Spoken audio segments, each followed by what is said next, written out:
गेले 2 महिने मला काही लोक माहिती देत होती की काही पक्षाचे कार्यकर्ते, काही लोक तुमच्या घराच्या, ऑफिसच्या, शाळेची माहिती काढतात. त्याचबरोबर घरातली मुलं, जे माझे नातू आहे, त्यांची शाळा कुठे आहे ते शोध घेत आहे. आणि हे सगळं सुरू होतं. निश्चित रूपाने मागच्या आठवड्यामध्ये मी दुबईत असताना 2 लोक कॅमेरा घेऊन सगळे फोटो काढत होते. फोटो काढत असताना त्या भागातले जनतेने त्यांना अडवलं.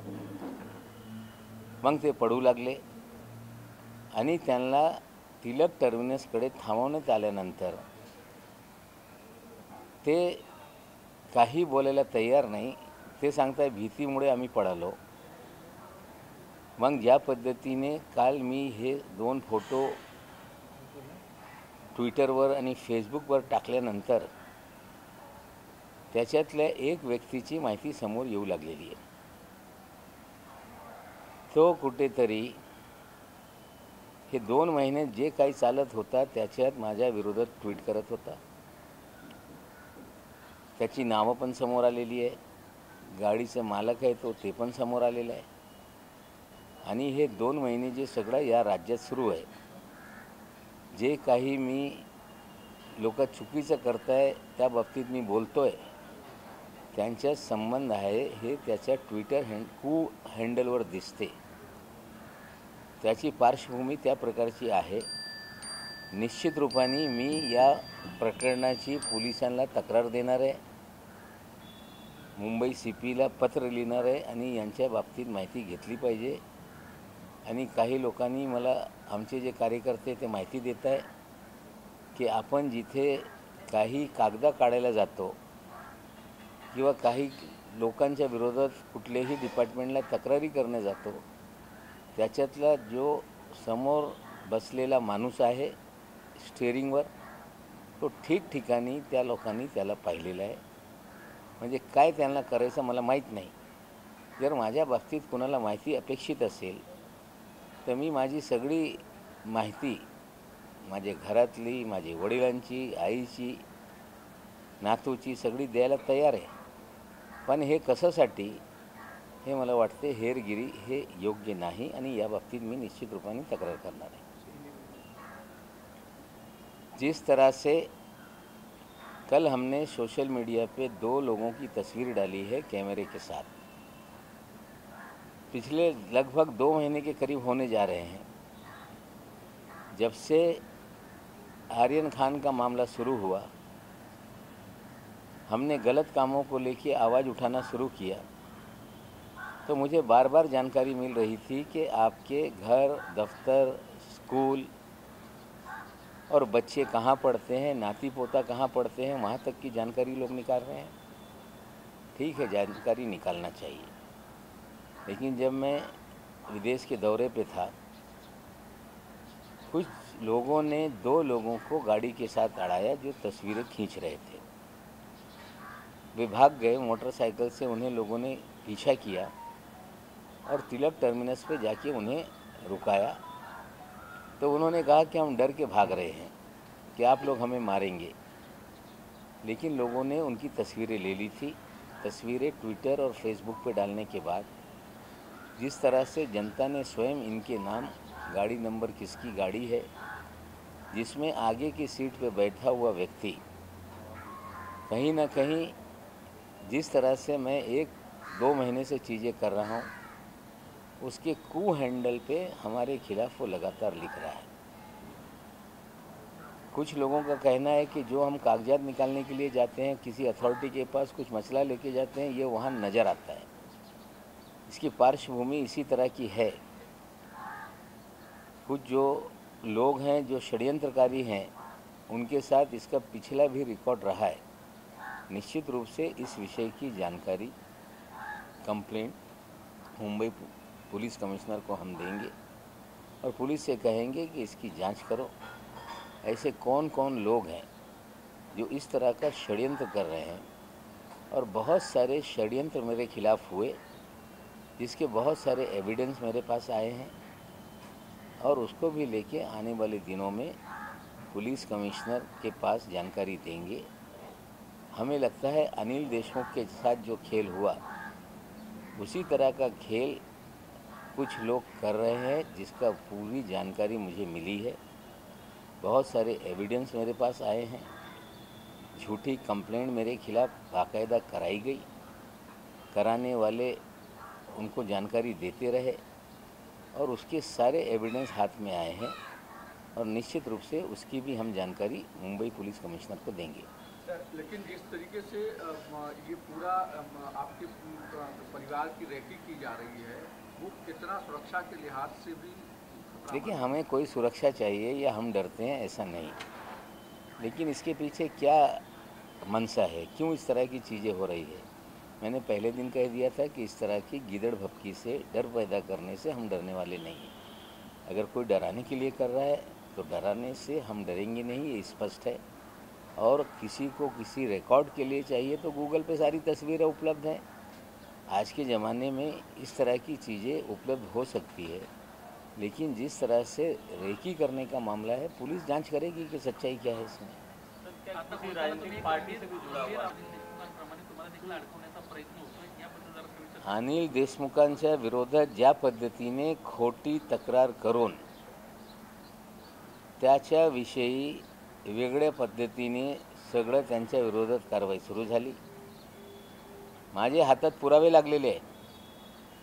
माझे विरोधात स्वतः काही अधिकारी, केंद्रीय यंत्रणेचे अधिकारी स्वतः लोकांना व्हॉट्सॲपद्वारे मसुदा तयार करून पाठवत आहे, स्वतः त्यांना ईमेल ॲड्रेस देत आहे आणि त्यांच्या ईमेल ॲड्रेसच्या माध्यमातून खोटी तक्रारी माझ्या विरोधात करायला लावत आहे। त्याचे पुरावे माझ्या हाती लागलेले आहे आणि भविष्यात हे सगळे पुरावे घेऊन मी पोलीस कमिशनर साहेब यांना तक्रार करणार आहे। याची सखोल चौकशी झाली पाहिजे। म्हणजे राज्यात एका मंत्र्यांना अडकवण्याचा डाव जर केंद्रीय यंत्रणा करत असेल तर आम्ही सहन करणार नाही आणि माझ्याकडे जे पुरावे आहे ते खरे पुरावे आहे। या केंद्रीय यंत्रणेच्या अधिकाऱ्यांच्या व्हॉट्सॲप चॅट मला प्राप्त झालेले आहे आणि ते व्हॉट्सॲप चॅट सोबत जोडून मी मुंबई CPला हे तक्रार करणार आहे। मी अमित शहाला तक्रार करणार आहे की तुमच्या अधिपत्याखालचे अधिकारी या प्रकारे जर कामं करत असतील तर ते काय कारवाई करणार आम्ही बघू। पण असे डाव खेळून जर मला भीती निर्माण करण्याचं काम केंद्रीय यंत्रणा करत असतील तर त्यांना कळलं पाहिजे या डावला मी घाबरत नाही। आता पुरावे हाती लागलेले आहे। आता ज्या लोकांनी हे कट कारस्थान केलेलं आहे त्याच्यावर निश्चित रूपाने मुंबई पोलिसला पण लिहिणार आहे, अमित शहाजीला पण लिहिणार आहे। आता ते लोक काय कारवाई करते ते मी पाहणार आहे। तिच्या बाबतीत सगळे पुरावे मिळालेले आहे। त्या पुराव्याच्या आधारावर मी कमिशनरना पत्र लिहिणार आहे, अमित शहाला पत्र लिहिणार आहे आणि बघू त्याच्यातून काय निष्पन्न होते। मग मी माहिती RTIमध्ये मागणार आहे की असे किती तक्रारी तुम्हाला प्राप्त झालेल्या आहे आणि निश्चित रूपाने हे सगळ्या तक्रारींच्या सखोल चौकशी झाली पाहिजे। राज्याच्या एका मंत्र्यांना खोटी तक्रारी करून जर फ्रेम करण्याचा डाव असेल तर एक अनिल देशमुख झाले, इतर लोक अनिल देशमुख होतील, हे यांचा गैरसमज आहे आणि कारवाई केल्याशिवाय आम्ही थांबणार नाही। देखिए, जो मेरे खिलाफ केंद्रीय एजेंसी के लोग स्वयं पूरा ड्राफ्ट बना के व्हाट्सएप के ज़रिए कुछ लोगों को भेजा, उन्होंने ईमेल एड्रेस दिए और उनसे मेरे खिलाफ मेल पर कंप्लेंट कराई गई है। उसकी सारी जानकारी, बहुत सारे प्रूफ मुझे मिले हैं। उसको लेके मैं मुंबई कमिश्नर को लिखूंगा और साथ ही साथ देश के गृह मंत्री को भी ये पत्र लिखा जाएगा और इसकी जांच करके अधिकारियों पे कार्रवाई करने की हम मांग करेंगे। निश्चित रूप से अगर राज्य के एक मंत्री को इस तरह से झूठे मामलों में फ्रेम करने की कोशिश की जाएगी। उन्हें लगता है कि एक अनिल देशमुख हो गया कई अनिल देशमुख बनाएंगे, उनकी ये कहीं ना कहीं गलतफहमी है। जिस तरह से चीज़ें निकल कर आई है गंभीर विषय है। किसी मंत्री के खिलाफ झूठे कंप्लेंट कराना, उसे कहीं ना कहीं फर्जी मामले में फंसाने की कोशिश करना, इससे गंभीर मामला कुछ हो नहीं सकता। पुलिस कमिश्नर साहब को 2 दिन के भीतर एक पूरा टेक्निकल ड्राफ्ट बना के हम कंप्लेंट करेंगे और निश्चित रूप से आशा करते हैं कि कानून से बड़ा कोई नहीं और कार्रवाई होगी। राज्य सरकारला कुठेतरी बदनाम करण्याचं तर डाव नाही ना? केंद्रीय यंत्रणेचा वापर करून या सरकारला बदनाम करण्याच्या कट कारस्थान हे सुरूच राहिलेलं आहे। कधी ईडीचा वापर होते, कधी CBIचा वापर होते, कधी इन्कम टॅक्सचा वापर होते, आता NCBचा वापर पण होऊ लागलेला आहे। या केंद्रीय यंत्रणेचा भीती निर्माण करणे, या यंत्रणेच्या माध्यमातून कुठेतरी सरकारला बदनाम करण्याचा कट कारस्थान सुरूच आहे। आता जे पुरावे माझ्या हाती लागलेले हे गंभीर पुरावे आहे, याची तक्रार मी कमिशनर साहेब यांना करणार आहे आणि गृहमंत्र्यांना पण ते पत्र पाठवणार आहे। सर, हा एवढा गंभीर तुम्ही आरोप केला, हा नेमका व्यक्ती कोण आहे याच्याबद्दल काय आवाज दाबण्याचा हा सगळा प्रयत्न आहे असं म्हणावं. नाही बघा, असं आहे की विषय कोर्टाचा आहे, मी कोणाचं नाव घेणार नाही, कोर्टाचा मी आदर करतो आहे। जे काही म्हणणं आहे मी कोर्टात सादर करणार आहे। निश्चित रूपाने या देशामध्ये राईट टू स्पीक हे फंडामेंटल राईट आहे। एखाद्या कोर्टाने काही काळासाठी आदेश दिला असेल तर त्याचा आदर करणं हे प्रत्येकाची जबाबदारी आहे। कोर्टाचा मी आदर करतो आहे, त्याविषयी काही बोलत नाही। पण जी खोटी तक्रार करण्याबाबत काही अधिकारी काम करत होते त्यांच्या विरोधात मी तक्रार करणार आहे। सर, ये जो 2 लोग रैकी कर रहे थे इसमें कोई पार्टी से जुड़ा हुआ भी है? जिस तरह से उनके कू हैंडल पे उन्होंने ट्वीट किया है, कहीं ना कहीं जो भारतीय जनता पार्टी से उनके तार जुड़ते हैं, निश्चित है। सर, तुम्ही गंभीर आरोप केला त्या व्यक्तीबद्दल काही डिटेल्स तुम्ही सांगू शकाल का? तो अशा पद्धतीनं तुमची रेकी करतो किंवा तुमच्या तक्रारी अनेकांना पाठवण्यात येत आहेत आणि त्यांच्याकडून तुमच्यावर होणार आहे? आणि आता असं आहे, या तक्रारी झाल्यानंतर मी मीडियाला ते सगळ्या तक्रार जे झाली ते पुरावे माझ्याकडे आहे, मी ते सगळ्यांना सादर करणार आहे। हिंदी में जानना चाहेंगे सर कि जिस तरीके से कल से सरकार गिराने को लेकर के जो कोशिशें चल रही हैं और मॉर्फ फोटो वायरल हो रहे हैं, उसको कैसे देखते? देखिए, ऐसा है कि कल पवार साहब, प्रफुल्ल पटेल जी जो पार्लियामेंट की संसदीय समिति होती है उसकी मीटिंग के लिए गए और डिफेंस की मीटिंग थी। जिस तरह से चीन का मामला है, गांव बनाने का मामला है, उसको लेके गंभीर विषय है। पवार साहब दिल्ली में थे, प्रफुल्ल पटेल दिल्ली में थे और राणे साहब ने बयान दे दिया कि मार्च महीने में सरकार हम बनाएंगे। मैं आपको बता दूं, उसी बयान के बाद एक मॉफ तस्वीर पूरे सोशल मीडिया पे वायरल कर दी गई कि अमित शाह जी शान से बैठे हैं और पवार साहब की जिस मुद्रा में तस्वीर डाली गई, हमें लगता है अपमानित करने की वो तस्वीर थी। वो पूरी तरह से मॉफ तस्वीर थी। इनको समझना पड़ेगा, Bharatiya Janata party K IT sale का फर्जीवाड़ा ये ज़्यादा दिन देश में चलने वाला नहीं है। हम लोगों ने पवार साहब की असली तस्वीर भी निकाल दी, फर्जीवाड़ा जो है वो भी सामने ले आया। सरकार 5 साल पूरा करेगी। बार बार भविष्यवाणी लोग करते रहे, देवेंद्र जी, चंद्रकांत पाटिल जी सपना देखकर उठते रहे। अब नारायण राणे रत्नागिरी सिंधुदुर्ग से कोकण से हैं। 1999 में मुख्यमंत्री का पद गया, मुख्यमंत्री पद मिले इसलिए वे कांग्रेस में चले आए। उसके बाद बीजेपी में चले गए। वहाँ सिंधुदुर्ग में मन्नत मांगने का, नवस उसको बोलते हैं, कि मेरा ये सपना पूरा हो गया तो इतना मुर्गियाँ बलि चढ़ा दूंगा, बकरे बलि चढ़ा दूंगा। हमें लगता है कि 23 साल में इतने मुर्गे और बकरे जमा हो गए हैं, उन्हें देख देख के उन्हें लगता है कुछ तो बोलना पड़ेगा, कम से कम बकरा और मुर्गी का तो लाज रख ली जाए। हमें लगता है इस तरह से वो बोल रहे हैं। सरकार 5 साल चलेगी और गठबंधन 25 साल के लिए है, ये मुख्यमंत्री जी ने कहा था। हम पूरा करेंगे और भारतीय जनता पार्टी हताश है। लगातार जो NCP कांग्रेस से लोग बीजेपी में गए थे, पाला बदलने का मूड बना रहे हैं। पाला बदल न दे लोग, इसी डर से जो लोग मूलतः कांग्रेस NCP के थे उन्हें रोके रखने के लिए इस तरह के बयान 2 साल से आ रहे हैं। हमें लगता है कि बहुत सारे विधायक जो कांग्रेस और राष्ट्रवादी के थे, अब उनका सब्र का पैमाना ये छलकने वाला है। उन्हें रोकने के लिए इस तरह की खबरें प्लान की जाती हैं, मॉफ फ़ोटो भेजे जाते हैं और राणे साहब की तरह सारे नेता लगातार बोलते रहते हैं। कहीं ना कहीं बीजेपी, आप लोगों का आरोप है कि बीजेपी उसको प्रवोक कर रही है, खत्म ना हो और उसका राजनीतिक लाभ उठाया जा सके। देखिए, ऐसा है कि किसी भी महामंडल को सरकारी के साथ विलीन करना ये कहीं भी संभव नहीं। सरकार ने कर्मचारियों के तनख्वाह बढ़ाने का निर्णय लिया, समय पे तनख्वाह मिले, साथ ही साथ बोनस मिले, इसको लेके सारे फैसले किए गए। लेकिन भारतीय जनता पार्टी लोगों को गुमराह कर रही थी। उनके 2 विधायक और सारे विधायक नेता महाराष्ट्र भर में एसटी डिपो तक जा रहे थे, लोगों को गुमराह कर रहे थे।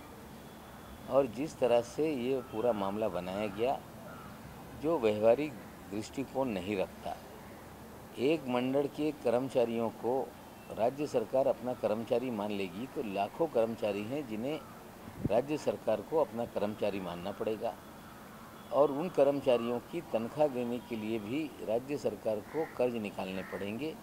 इस तरह से संभव नहीं। बीजेपी ये सारा खेल खेल रही थी। धीरे धीरे कर्मचारियों को समझ में आ रहा है, काम पे लौट रहे हैं। हमें लगता है कि कुछ समय में सच्चाई जैसे जैसे सामने आ रही है, कर्मचारी काम पे लौटेंगे।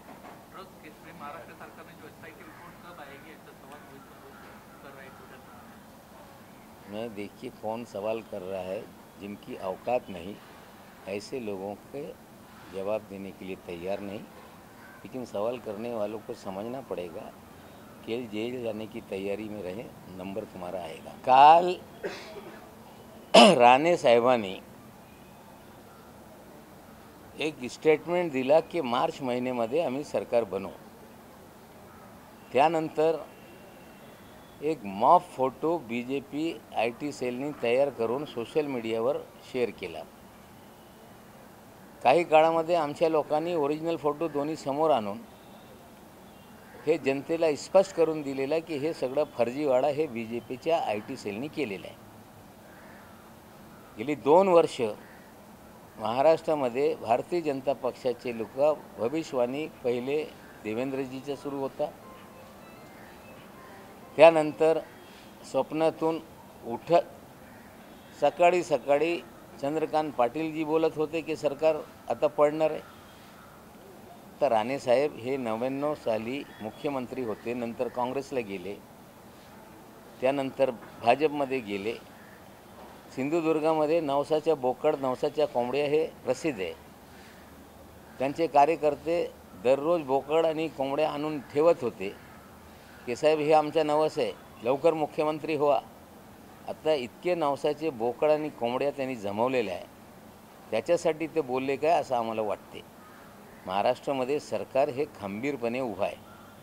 2 वर्ष पूर्ण झाले, 5 वर्ष पूर्ण करणार आहे। पवारसाहेब दिल्लीत हे संरक्षणच्या समितीच्या बैठकीत गेले होते, चीनचा विषय असताना तिकडे गेले, प्रफुल्लभाई दुसऱ्या समितीला गेले आणि हे फोटो सर्क्युलेट करून लोकांमध्ये भ्रम निर्माण करण्याचं काम भाजपचे लोक करत होते। सरकार 5 वर्ष तर पूर्ण करतच, पण मुख्यमंत्री महोदयांनी ज्या प्रकारे सांगितलं होतं की हे आमची आघाडी हे 25 वर्षासाठी आहे, जनतेचा कल आमच्या बाजूनी आहे। आणि आता जे आम्हाला सूचना मिळते, बरेचसे आमदार जे काँग्रेस राष्ट्रवादीतून भाजपमध्ये गेले होते, ते जास्त काळ सत्तेसाठी गेले होते, त्यांना थांबता येत नाही। त्यांना थांबून राहण्यासाठी या प्रकारच्या पुड्या भाजपचे नेते सोडत राहत आहे। पण जे सत्य परिस्थिती आहे ते लोकांच्या समोर आहे। लवकरच बरेचसे काही आमदार भाजपला सोडचिठ्ठी देऊन जे त्यांच्या घरात मूलतः घर आहे त्यांची घर वापसी काही दिवसात होणार आहे। नवाबजी, अतुल भातखळकरांनी देखील आता एक ट्विट केलं आहे की जे गृहमंत्री आहे ते तुमच्याच पक्षात आहेत, तर मग तुम्ही जी पाळ ठेवलेली तक्रार करण्याची ट्विटरद्वारे का करता? तुमचा विश्वास नाही का गृहमंत्र्यांवरती? अरे सोशल मीडियाचा वापर मोदी साहेबांनी आम्हाला शिकवलेला आहे, त्यांच्याशीच आम्ही आहोत। सोशल मीडिया, ट्विटर, फेसबुकचा वापर कसा करायचा हे आम्ही त्यांच्याकडून शिकलो। आणि इतका तयार झालेला आहे विरोधक की त्यांच्या चारी मुंड्या चित सोशल मीडियावर होते, त्यामुळे त्यांना भीती वाटते. जे कायदेशीर कारवाई ते होणारच आहे, पण तुमच्या चीरहरण जनतेमध्ये करणं हे आमची जबाबदारी आहे, ते आम्ही करत राहू.